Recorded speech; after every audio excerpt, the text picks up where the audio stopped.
Hi, I'm David Tansley. I'm an AIX administrator for a global insurance company. In this clip I'm going to show you how to use access control lists or ACLs. ACLs can offer extended file permissions at user or group level by using the permit or deny rules. To attach an ACL to a file, use the ACL edit command. To view an ACL on a file, use the ACL get command. Okay, here's our demonstration, and the script move_data is owned and executed by root and can be executed by members of the group SIB1.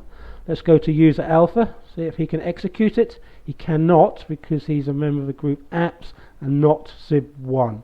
Let's go to user bravo, tries to execute it.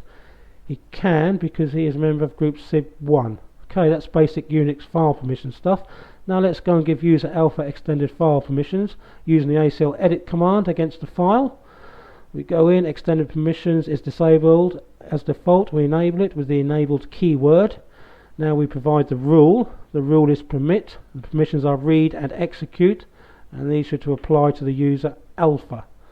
We save the file, it confirms, say yes. Now use ACL get to review the changes just made.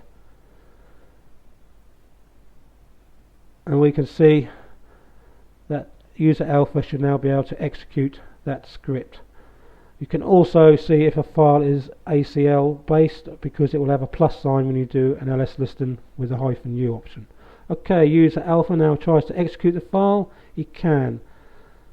Okay, so let's now give another rule. This time we'll do a group rule with ACL edit, and in this example we will say only members of the group apps and SIB1 can execute that file. Now when you give more than one group, it will be considered an AND operation. That means if they are not in both groups, then access will be denied, else access will be given.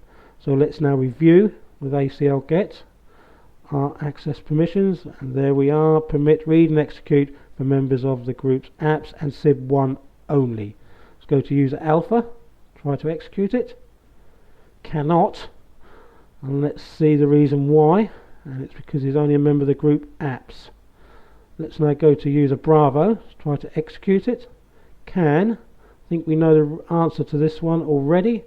If we have a look, we can see that it's a member of the group apps and SIB1.